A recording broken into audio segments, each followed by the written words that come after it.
네. 자, 우리가 요 앞전에 이제 GDP는 얼마나 국가에서 많이 물건을 만드느냐였죠. 그죠? 그리고 많을수록 더 좋은 거예요. 그래서 경기가 침체냐 아니면 경기가 뭐 호황이냐 요런 거를 뭘 가지고 따지냐면 GDP 가지고 따집니다. 그래서 뭐야? 황제라는 얘기예요. 경제 지표에. 자, 보세요. 우리가 앞전 시간에 요 내용에 대해서 말씀을 드렸죠. 이거 잊으시면 안 돼요. GDP는 생산의 지표입니다. 근데 자, 결국 GDP가 이제 크게 증가하잖아요. 그러면은 국가가 제품을 아주 많이 만든다는 얘기죠. 그게 호황이야. 우리가 경기가 좋다 나쁘다 뭐 그런 거를 사람들한테 이렇게 물어보잖아. 야, 너 경기가 좋다 나쁘다고 얘기하는데 그게 무슨 뜻인지 알아?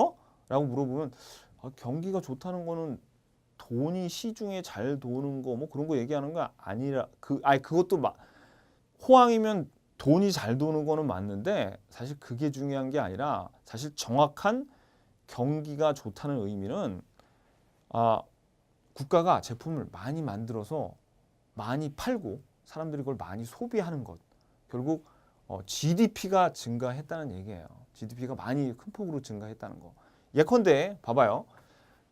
그 자동차 하나만 만드는 금나라는 데가 자동차를 이전에 100대를 만들고 있었대요. 100대를 만들고 있었는데 그 다음에 110대나 만들었대. 그러면 이 전해에 비해서 몇 퍼센트 이 경제가 성장한 거예요? 그렇지? 10% 성장했잖아요. 경제 성장률을 따질 때도 GDP를 가지고 따져요.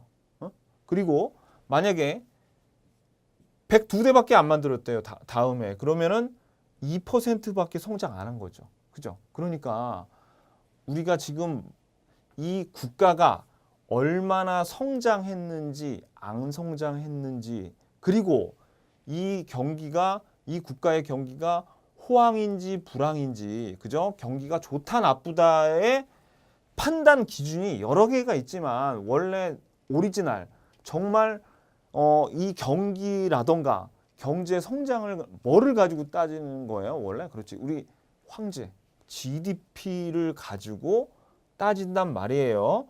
그러면 이제 이 GDP의 높낮이를 가지고 뭐를 결정한다? 국가에서 야, 우리나라가 올해 왜 이렇게 생산을 2개밖에 못했어? 라고 뭘 결정합니까? 그렇죠? 경제 정책을 결정합니다. 사실 근데 뭐 제가 지금 GDP의 그 중요성을 계속 강조드리고 있는데 GDP 하나만 보는 건 아니겠죠. 뭐 이자율도 보고 그밖에 뭐 물가 상승률, 실업률도 다 고려를 하긴 해요.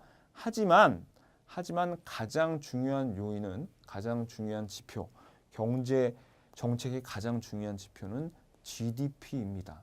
GDP예요. 그래서 이제 이 GDP라는 경제 지표가 있잖아요. 사실 얘를 둘러싸고 있는 중요한 지표들이 이자라던가 이자율, 물가 상승률이라던가 실업률들 있죠.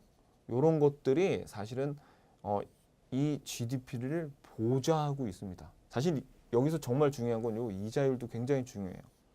얘는 나중에 제가 GDP 강의가 끝나면 이자율은 지표의 여왕이라고 또 제가 별명을 붙였습니다. 아주 굉장히 중요합니다. 저것도.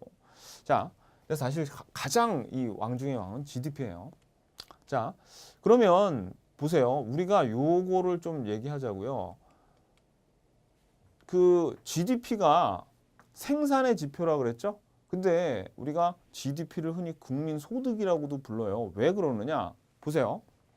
국가가 아니라 기업이 그 나라의 기업이 100개의 자동차를 생산했죠.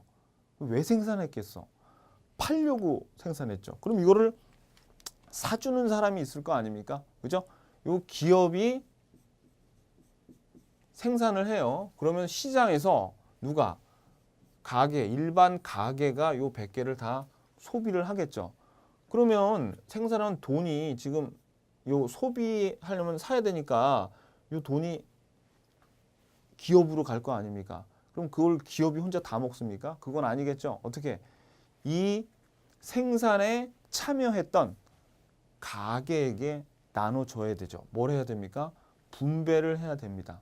그래서 분배를 해야 되기 때문에 요 가계가 여기 기업으로부터 분배받은 것을 뭐라 그래요?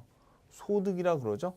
그래서 결과론적으로 따지다 보면 기업이 100개를 만들면 소비도 100개 하게 되고요. 그 다음에 분배도 100개를 하게 되어 있습니다. 이걸 우리가 좀 그 학문적인 용어로 삼면 등가의 원칙이라고 하는데, 자, 그게 중요한 게 아니야. 여러분들은 그래서 어차피 생산한 거는 다 누구로 가요? 국민들의 소득으로 가죠. 그러니까 GDP가 생산의 지표로도 쓰이고 소득의 지표로도 쓰입니다. 다른 지표들도 있지만 특히 우리 경제학에서 가장 포괄적으로, 세계에서 가장 포괄적으로 쓰이고 있는 지표가 바로 그러니까 국민 소득의 지표라던가 생산의 지표, 이 두 개로 쓰이고 있는 게 GDP입니다. 이게 굉장히 중요해요. 다음 시간에는 우리가 GDP에 대해서 실질 GDP라던가 아니면 1인당 GDP라던가 그거의 의미에 대해서 한번 좀 살펴보도록 할게요.